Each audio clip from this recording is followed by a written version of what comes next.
pessoal, tudo bem? Eu sou Cláudio Bersot e você está trilhando os caminhos do imaginário. No já longínquo 1963, ano em que Valdo Vieira, Chico Xavier e Otília Diogo iniciaram as suas trapalhadas, eu ganhei de presente, no meu 7º aniversário, um livro ditado pelo espírito de Meimei ao Chico Xavier. Meimei, nós não falamos desse espírito ainda aqui no canal, mas nós vamos falar. Mas nós falamos um pouco sobre o marido de Meimei, Arnaldo Rocha. Arnaldo Rocha foi um grande amigo do Chico Xavier e a sua primeira esposa, ele casou com ela, era uma mulher bem jovem e tida como bonita por muitos. Ela vai adoecer, vai ter um problema renal grave, vai entrar em insuficiência renal e vai acabar desencarnando por essa insuficiência renal. Vai morrer bem jovem. E pouco tempo depois da sua morte, o Chico Xavier vai passar a lhe psicografar. Ainda não falamos dela, mas vamos falar. Do Arnaldo Rocha nós já falamos pouquinho, mas já falamos aqui no canal. Então eu ganhei este livro, escrito, ditado pelo espírito de Meimei ao médium Chico Xavier. Meu aniversário de 7 anos. Quem me presenteou foi uma senhora, Dona Nina. Nessa época eu morava junto com meus pais na casa dos meus avós maternos, local onde essa senhora também residia. Essa senhora, ela quase não conversava com ninguém, ela era uma pessoa extremamente reservada e de modo que o seu presente foi uma surpresa para mim. E eu precisava contar um pouco da biografia dessa senhora, mas na época eu não sabia nada sobre ela, eu tinha 7 anos, né? Então eu vou dar um salto, porque é muito interessante saber disso para a nossa narrativa aqui. Eu vou dar um salto, portanto, no tempo, 7 anos depois, 1970, certo? Depois nós voltamos a 1963. Não vá perder o fio da meada, tá certo? Bom, então estamos em 1970 agora. Meu pai havia construído uma casa pequena, e nós morávamos nessa casa. E uma noite eu estava sentado debaixo de um pé de cajá. Aqui no Paraná ninguém conhece cajá. Eu nunca vi cajá aqui. Estou falando que ninguém conhece porque eu nunca vi aqui. E o cajá é uma fruta um pouco estranha, né? Uma fruta meio paradoxal, contraditória.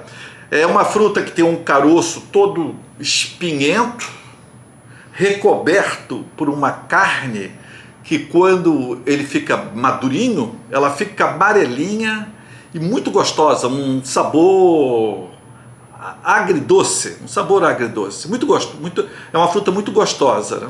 Bom, eu estava sentado ali, debaixo do pé de cajá, e meu pai então chegou com uma cadeira, botou a cadeira, sentou, ficou ali alguns minutos e, bom, preciso contextualizar vocês como que estava a nossa vida nessa época, para vocês entenderem melhor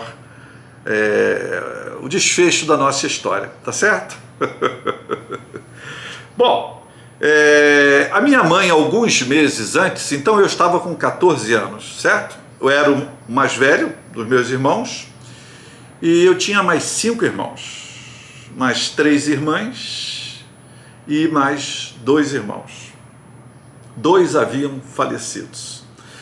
E a minha mãe sempre foi muito mais jovem que meu pai, talvez aí uns 15 anos mais jovem que meu pai. E minha mãe, alguns meses antes, havia conhecido um sujeito e se apaixonado por ele. Antes desse sujeito, ela já havia tido alguns casos extraconjugais que acabaram sendo perdoados pelo meu pai. Só que desta vez ela resolveu partir, ir embora. Então ela foi com o cara e deixou ali o marido e os 6 filhos. O maior era eu com 14. Uma situação muito difícil para o meu pai. Meu pai trabalhava num órgão chamado Sandu, que não existe mais hoje. Era um órgão que fazia uma assistência médica, ali pelo menos na minha cidade, fazia uma assistência médica de urgência. Mas não urgências gravíssimas, mas uma urgência mediana. Pelo menos essa é a ideia. Essa é a ideia que eu tenho ali.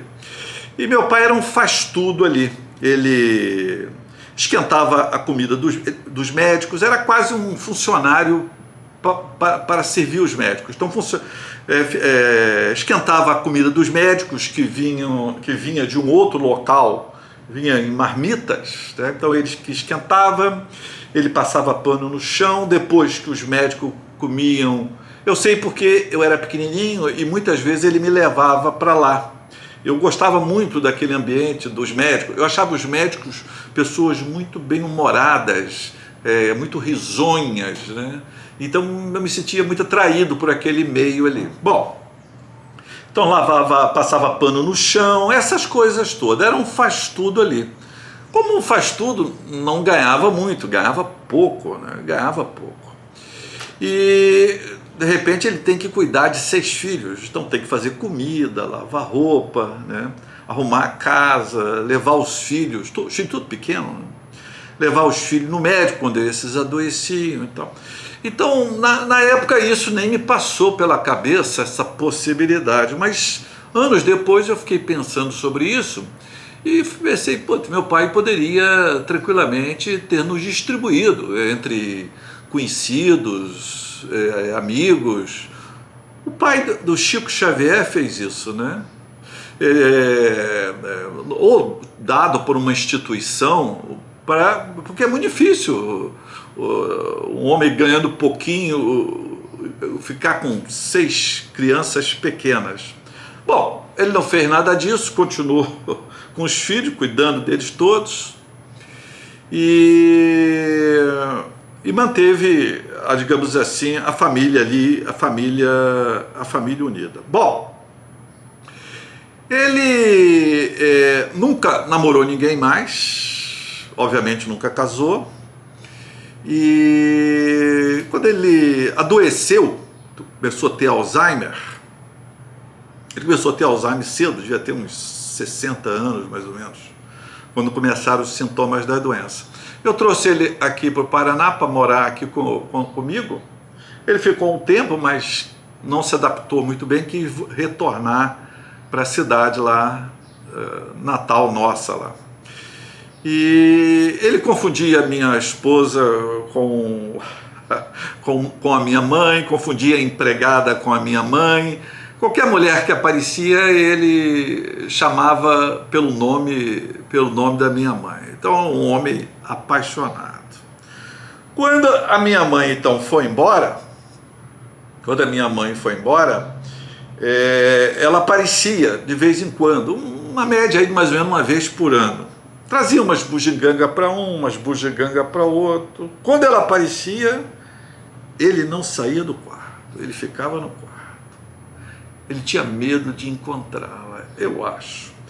E ela ficava ali uma meia hora, mais ou menos, depois ia embora. Quando ela ia embora, ele saía do quarto e perguntava como ela estava, mas de maneira muito delicada, muito como que não tivesse perguntando, era uma coisa muito interessante. Mas eu já percebia, apesar de ter 14 anos, percebia isso, que ele queria que eu falasse sobre ela, né? Então a gente contava tudo que ele já sabia, porque ele tinha escutado lá do quarto, a casa pequena, ele já tinha escutado tudo.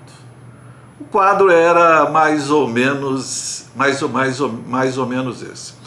A minha mãe, nas suas andanças pela vida, teve muitos amores e muitos trabalhos. Trabalhou na Rua da Alfândega como balconista durante muito tempo. Trabalhou como feirante na Feira de São Cristóvão, lá no Rio de Janeiro também. Então, uma série de empregos extremamente humildes e amores também bem humildes. Os dois bem humildes. Então, esse é o contexto. Então, meu pai chegou, sentou na cadeira ali, ficou uns minutos sentado quietinho. Assim, eu estava sentado ali debaixo do pé de cajado, perto da árvore ali, buscando uma elevação espiritual, uma inspiração, né? À época eu lia muito sobre esoterismo, né? Sobre ocultismo, estava muito influenciado pelas ideias do mestre Caio Miranda. Acho que vocês nunca ouviram falar do Caio Miranda, ninguém mais hoje fala do Caio Miranda. O Caio Miranda foi uma figura muito interessante.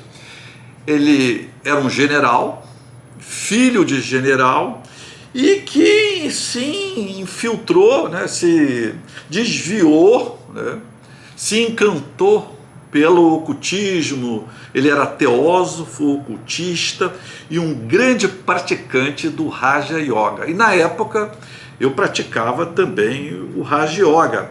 E uma das coisas que eu fazia muito na época era criar elementais. Os elementais são seres especiais, não são espíritos de mortos. Os elementais são seres que nós podemos criar para a nossa defesa, para a nossa proteção, entenderam? Então eu estava muito envolvido com isso aí. Então eu estava ali debaixo daquele pé da árvore, tentando buscar uma evolução espiritual, melhorar meus dotes paranormais, me tornar um super-homem sensitivo, uma coisa mais ou menos assim. E meu pai chegou me trazendo revelações bem terrenas. Ele pegou e me disse: Claudinho, eu estou com um aperto muito grande no peito e preciso conversar com alguém e queria que você me escutasse. Então ele foi muito solene nessa apresentação. E eu então, claro, me recolhi a minha insignificância e não falei nada, fiquei quieto, né? E ele iniciou a fazer uma série de confidências, de revelações sobre a família, né? A família nossa e a família dos meus avós maternos, que foi, do ponto de vista afetivo, a minha grande referência na infância e também na adolescência.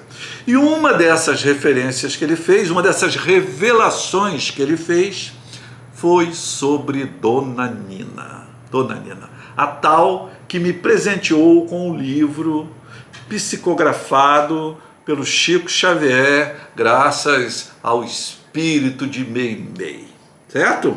E ele vai me contar então a trágica história da Dona Nina, para vocês entenderem todo o desenrolar dessa história, tá certo? Então ele me contou o seguinte: a Dona Nina era casada, o marido estava muito doente e meu avô se aproximou da família nesse período. Tornou-se muito amigo do marido e da Dona Nina. A Dona Nina era proprietária de uma casa, de um imóvel muito bom, na rua principal da cidade, um imóvel localizado na esquina, um imóvel bem grande, uma casa com um bom terreno no fundo e no lado também. E meu avô então fez uma amizade com a Dona Nina e o seu marido. Pouco tempo depois o marido morreu. Quando o marido morreu, o meu avô se aproximou mais ainda da viúva e fez uma proposta para a viúva, a seguinte proposta. Falou: Nina, você está sozinha, não tem ninguém que cuide de você, nessa casa grande aqui. Vamos fazer o seguinte, eu me mudo para cá com minha família e seremos hóspedes na sua casa. Você terá aqui na casa comida, a hora que você quiser, roupa lavada, o quarto só seu, e você será a dona da casa e nós seremos seus hóspedes. Um grande negócio para você, Nina. Os amigos dela falaram para ela: Nina, esse negócio não vai dar certo, esse negócio não vai dar certo. Mas meu avô insistindo, ela fragilizada pela morte do marido, ela acabou aceitando e vendeu para o meu avô o imóvel, a casa, o terreno, por um valor bem abaixo do preço de mercado. Transcorrido um certo tempo, não sei quanto tempo foi, a dona Nina já se sentia uma grande intrusa na casa. O quarto que ela morava sozinha, o quarto que era somente dela, agora ela dividia esse quarto com duas tias minhas adolescentes. Então, uma senhora com uma certa idade é obrigada a morar no mesmo quarto com duas adolescentes. Indiretas eram dadas para ela que ela não trabalhava, que ela não contribuía em nada, que ela era uma folgada, que tinha tudo, roupa lavada, comida, casa, e ainda reclamava. A vida para Dona Nina não estava nada fácil. Aí eu comecei a entender por que ela era tão solitária, tão isolada, tão séria, e havia me surpreendido muito quando ela me presenteou com o livro do Espírito Meimei. E nesse dia que ela me deu o livro, ela segurou nas minhas mãos e me olhou nos olhos, esses momentos mais dramáticos da vida, né, pessoal? Me segurou nas mãos e me olhou nos olhos e me falou com aquela voz profunda, sofrida, aquela voz verdadeira, que poucas vezes nós vamos ouvir na vida e falar menos ainda. Ela me disse: Claudinho, eu de madrugada eu sinto um aperto no coração e uma falta de ar, e eu sei que ele quer falar comigo, mas não aqui no quarto, não aqui dentro da casa, porque essa casa foi conspurcada, essa casa foi manchada. Eu sei aonde ele está lá no quintal, no meio das hortaliças, no meio das plantas. Então, de madrugada eu vou até lá e converso com ele. Ele diz que me ama, ele diz para eu ter força e coragem, que dentro de breve nós estaremos juntos novamente. Muitos anos depois, eu já havia terminado meu curso de medicina, já havia feito minha residência e estava morando aqui no estado do Paraná, trabalhando aqui. Eu li um poema do Charles Bukowski, Pássaro Azul. E me lembrei da Dona Nina, me lembrei do seu marido, do espírito do seu marido materializado, caminhando de madrugada no meio das hortaliças e das plantas lá do quintal. Me lembrei também de Meimei e me lembrei, obviamente, do meu pai. Aqui no canal Volta e Meia, alguém me pergunta o seguinte: materialização de espírito, então, é sempre fraude? E eu respondo: não. às vezes pode ser ilusão. Pensando bem, essa minha resposta está incompleta. Eu creio que em algumas situações pode ser também poesia. Raramente, claro. Tanto a dona Nina, quanto meu pai, quanto eu, todos nós abrigávamos dentro de si pássaros azuis, cada um à sua infeliz maneira.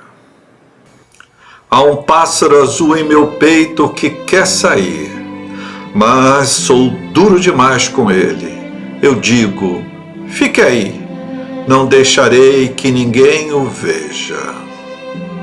Há um pássaro azul em meu peito que quer sair, mas eu despejo uísque sobre ele e inalo fumaça de cigarro, e as putas e os atendentes dos bares e das mercearias nunca saberão que ele está lá dentro. Há um pássaro azul em meu peito que quer sair, mas sou duro demais com ele. Eu digo, fique aí, quer acabar comigo? Quer foder com minha escrita? Quer arruinar a venda dos meus livros na Europa? Há um pássaro azul em meu peito que quer sair, mas sou bastante esperto, deixo que ele saia somente em algumas noites, quando todos estão dormindo. Eu digo, sei que você está aí, então não fique triste. Depois o coloco de volta em seu lugar, mas ele ainda canta um pouquinho lá dentro. Não deixo que morra completamente. E nós dormimos juntos assim, com o nosso pacto secreto. E isto é bom o suficiente para fazer um homem chorar. Mas eu não choro. E você?